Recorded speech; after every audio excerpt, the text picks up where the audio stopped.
cele mai des întâlnite întrebări pe care le primesc este cum aleg obiectivul potrivit pentru campania mea de Facebook. O întrebare extraordinară, mai ales pentru că sunt foarte multe obiective și astăzi vreau să trecem un pic prin fiecare, să vă arăt tipurile de obiective și să vă explic la ce ați putea să le folosiți pe fiecare. Bun, ca să vedem, mergem, creăm o campanie nouă și acestea sunt tipurile de obiective. Acum o să aleg awareness doar pentru a ajunge la campanie, după aia pot să o schimb oricum. Deci, super. Deci, avem tipul cumpărării, auction sau reservation. Mergeți mereu pe auction, reservation sunt opțiuni mai avansate, în 99% în cazuri nu aveți nevoie să folosiți, de aceea nici nu intru în detaliu. Bun, și aici avem awareness. Awareness înseamnă practic atunci când vreți să ajungeți, dacă aveți Facebook în română, le veți vedea în română, vă puteți lua după iconițele astea. Practic, ajungeți în partea în care awareness-ul vă ajută să ajungeți la cât mai mulți oameni posibil. Nu înseamnă că acești oameni vor converti, adică nu înseamnă că se vor înscrie să fie lead-uri, nu înseamnă că vor cumpăra de la voi, înseamnă că pur și simplu ajungeți cu reclama în fața lor. Gândiți-vă ca la un panou publicitar stradal, acesta este awareness-ul. Ajungeți la cât mai mulți oameni.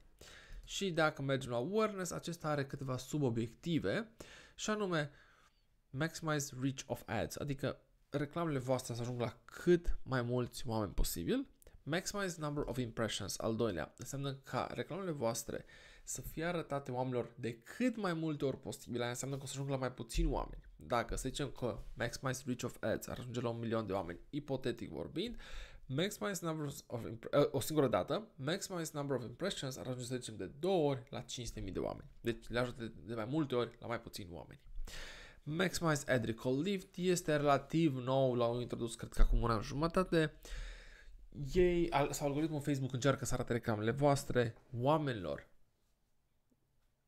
care ei cred că o să le țină minte reclama voastră. Ok? Și o să țină minte despre brandul vostru dacă sunt întrebați. Parcă ei făcuseră un studiu la 2 săptămâni, dacă sunt întrebați, vor ține minte cine sunteți și care este brandul vostru. Dacă nu mă înșel, acesta era studiul făcut de ei. Când folosiți awareness? Aproape niciodată. Simplu. Deci aproape niciodată. Awareness-ul se poate folosi într-adevăr pentru a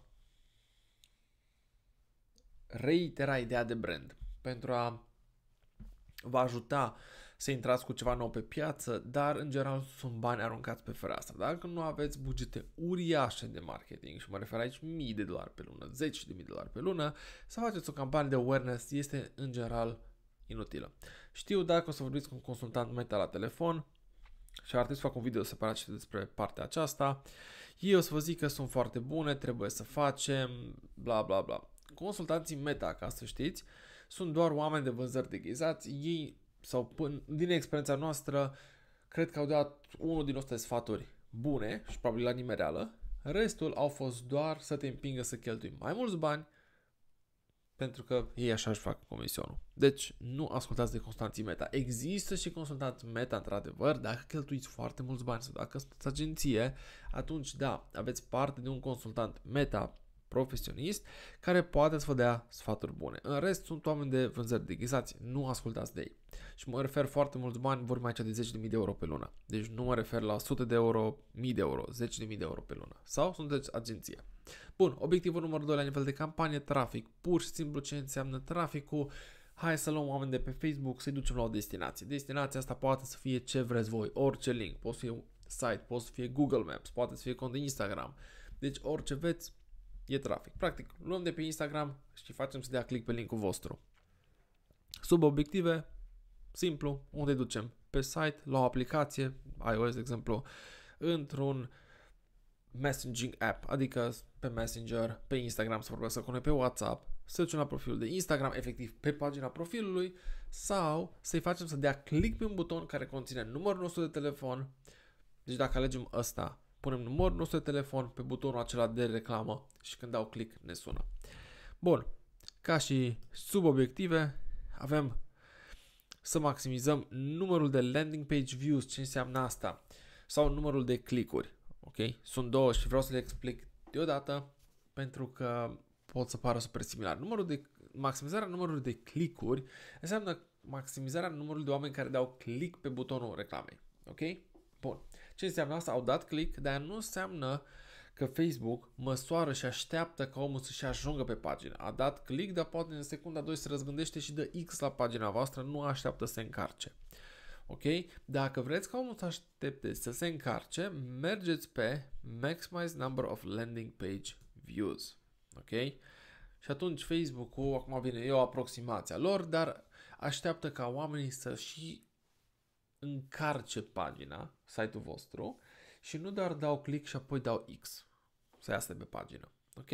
Maximize Number of Link Clicks, nu-i pasă acest lucru, nu măsoară acest lucru, pur și simplu omul dă click, așteaptă sau nu așteaptă să se încarce pagina, e partea 2, nu mai contează. Bun, engagement. Ce înseamnă partea de engagement? Partea de engagement înseamnă atunci când oamenii, într-un fel sau altul, interacționează cu voi. Și o să vedem prin subobiective cum pot să facă acest lucru. Pot să interacționeze cu voi prin messaging apps similar cu dincolo, deci pe Messenger, Instagram sau WhatsApp.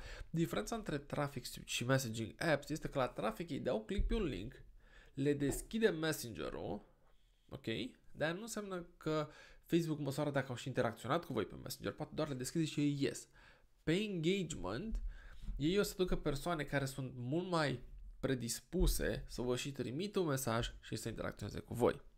On your ad înseamnă că vor interacționa cu reclama voastră, cu postarea de tip reclamă. Și anume vor da comentarii, vor da like, vor da click pe ad, deci poate și treaba asta. Dacă vreți de obicei să strângeți like-uri și comentarii, mergeți pe On your ad. Calls, foarte simplu, să vă sune. Din nou, este un obiect față de trafic. Teoretic, omul nu doar dă click, ci va și suna și va vorbi cu voi. Acum, evident, ține de măsurătorile lor, nu înseamnă că 100% funcționează așa, dar în general am înțeles că este ok și că merge mai bine decât partea de trafic. Website. Pe partea asta, Facebook-ul măsoară interacțiunea cu site-ul vostru. Și anume, de câte ori a vizitat, câte scroll-uri a dat, că vizitează site-ul, câte pagini a vizitat. Nu înseamnă, din nou, nu înseamnă că o să cumpere sau că se va înscrie pe formularele voastre, înseamnă că interacționează cu site-ul vostru, fie că stă mult timp, fie că citește, fie că dă scroll, fie că vizitează multe pagini. Nu înseamnă că va cumpăra, nu înseamnă că se va înscrie ca și lead. Poate să facă aceste lucruri, dar nu sunt implicite. Aplicația, același lucru ca și site-ul, dar cu aplicația voastră de iOS sau Android. Facebook page. De obicei aici îl folosim pentru a strânge like-uri pe Facebook. Deci dacă selectăm Facebook page, pe engagement, este campania de like-uri pe Facebook, practic. Bun. Mergem la obiectivul următor, care este lead. Într-un final, ne apropiem de obiectivele mai performante, să zic așa. Avem aici multiple. Ce înseamnă asta?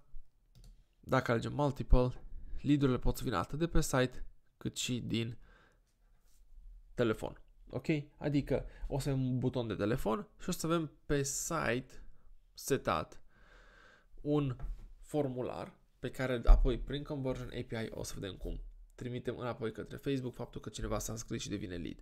Dacă alegem multiple, înseamnă că pentru noi este ok să facem o reclamă care oamenii se pot înscrie pe site sau pe telefon și este la fel de bine pentru noi. Strict site înseamnă faptul că merge la formularul de pe site, noi trimitem prin Conversion API înapoi către dataset-ul, către pixelul de Facebook, conversia și spunem ok, uite s-a înscris cineva. Formulare instante sunt acele formulare care sigur le-ați mai văzut, când lumea dă click pe ele. Dacă ați mai dat click pe ele pe Facebook, va apare un formular precompletat cu datele voastre de Facebook, câteva întrebări extra puse de cel care face reclama, se completează și acele date sunt trimise la persoana care face reclama. Messenger, exact același lucru ca formularul instant, doar că primiți formularul în Messenger, practic în chat. Instant Forms în Messenger e exact același lucru ca Instant Forms, care sunt acele formulare și Messenger, care formularul în Messenger, doar că sunt combinate, adică Facebook o să ia ca și conversie atât formularele din Messenger cât și cele directe de pe Facebook, la fel ca și cum este multiple aici cu site și cu calls, exact aceeași poveste, au combinat cele două de aici. Instagram, iarăși aceeași poveste, doar că merge în DM-uri, merge în chat de pe Instagram, nu merge în Messenger de pe Facebook, de ca Messenger.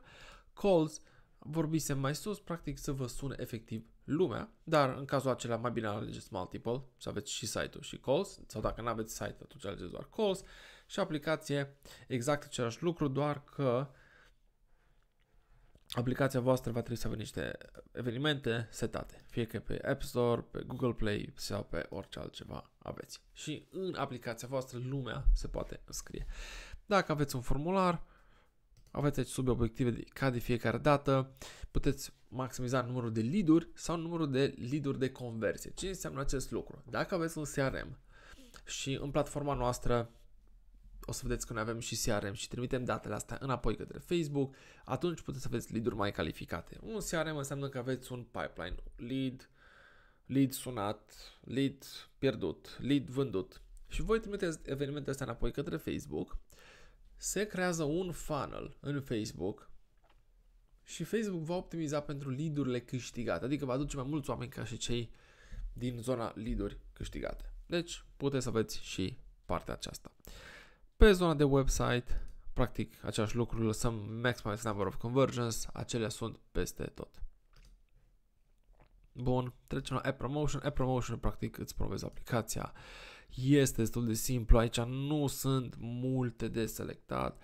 Foarte simplu, vă alegeți App Store-ul și puteți să maximizați fie numărul de link click-uri, adică oamenii care dau click pe linkul vostru și ajung în App Store la aplicație, numărul de instalări ale aplicației cu asta, dar evident trebuie să instalați, deci practic aici lucrați cu developerii voștri, trebuie instalat pixelul și dataset-ul și absolut tot pe aplicație, este un tutorial mult mai avansat, lucrați cu cei care vă fac aplicația sau puteți să aveți anumite evenimente în aplicație, de exemplu, nu știu, în aplicația voastră vreți ca cineva să cumpere, aveți un joc și aveți monede în jocul respectiv și vreți ca cineva să cumpere monedele respective. Faceți un eveniment, îl trimiteți înapoi la Facebook și configurați astfel reclama. Și ultimul tip, sunt vânzările, merg foarte bine pe e-commerce sau pe orice altceva vreți să vindeți, că este un curs, orice ce are bani, mergeți pe reclame de vânzări. Din nou, o mică paranteză, aici vorbiți un consultant Facebook, o să vă zic că nu faceți trafic, e mai bun. Traficul efectiv aduce foarte mult trafic, cheltuiți foarte mulți bani, nu faceți vânzări, nu ascultați. Mergeți pe campanii de vânzări. Și pe campanii de vânzări avem să alegem site, clar, deci practic produsul să pe un site, pe un landing page, pe o pagină de vânzări. Aplicație, dacă produsul nu se află într-o aplicație, website and app, ori, simplu. Messaging apps, putem să facem vânzări prin partea de mesaje, deci putem crea un produs în Messenger și de acolo să-l vindem sau, evident, putem să facem prin telefon. Cum se face prin telefon? O să mă întrebați acum, de unde vine toată treaba asta? Practic, Facebook-ul va aduce oameni mai calificați care sunt pregătiți să cumpere. De aici, asta este diferența mare între obiective. Că vedeți că sunt calls și la și la trafic, și la engagement, și la awareness, cam peste tot este calls. Da, diferența înseamnă că la trafic va aduce oameni care preponderent dau click pe orice. Genul acela de oameni. La calls de la sales va aduce oameni preponderent care cumpără după ce sună. Dar nu înseamnă că toți cei care sună dintr-o campanie de sales vor cumpăra, toți cei care sună dintr-o campanie de trafic sună doar să intereseze aiurea sau piardă vremea. Nu înseamnă acest lucru. Vor fi excepții de la regulă. Dar general vorbind, lead-urile care vin sau oamenii care vin dintr-o campanie de sales costă mai mult, dar cumpără. Iar invers, cei care vin dintr-o campanie de trafic costă mai puțin, dar nu cumpără sau nu cumpără la fel de mult. Bun. Și mergem aici, de exemplu, pe website. Din nou, lăsăm maximize number of conversions. Veți avea, dacă trimiteți, și din nou, din platforma asta se poate trimite, și din alte softuri și alte platforme se pot trimite, valoarea conversiei către Facebook. Ce înseamnă valoarea conversiei? Dacă produsul vostru costă 180 de lei, să zicem, trimiteți înapoi la Facebook și în timp, după 100 de astfel de achiziții, dacă nu mă înșel, Facebook vă ajută să optimizați după valoarea conversiilor. Ce înseamnă acest lucru? Vor vedea oamenii în general cât cumpăr pe site-ul vostru, nu poate cumpăre 30 de lei, unul de 150, unul de 3000 de lei și în timp, dacă alegeți când vă devine opțiunea aceasta valabilă, maximize value of conversions, când devine valabilă, dacă o alegeți, ce se va întâmpla este că Facebook va optimiza reclamele voastre să apară în fața oamenilor care cumpără mai mult, practic de mai mulți bani de la voi. Restul, din nou, super simplu, super clar ce se întâmplă aici. Puteți să alegeți orice altă opțiune. Și evident trebuie să alegeți un pixel. Și cu asta am încheiat partea de campanie, partea de obiective. Evident să aveți un catalog, dar și catalogul la finalul zilei. Un catalog înseamnă practic că veți avea mai multe produse luate într-un feed de pe site-ul vostru, vă ajută mai ales pe zona de e-commerce. Puteți să activați, puteți să creați un catalog, dar obiectivele rămân la fel. Diferența o face faptul că Facebook va lua produse direct de pe site-ul vostru, în loc ca voi să trebuiască să le puneți manual. Dar acestea au fost obiectivele. La nivel de reclamă nu o să aveți foarte multe schimbări, date de schimbarea obiectivului, doar că dacă alegeți clar un instant form, va trebui să creați un formular, dacă alegeți calls, va trebui să puneți un număr de telefon, dacă alegeți website, va trebui să puneți un link către site-ul vostru sau pagina de vânzări. Deci, practic, schimbări minuscule care țin evident de obiectivul ales, dar logica obiectivului, cum să-l folosiți și când se folosește, se leg de pe campanie și de pe adset.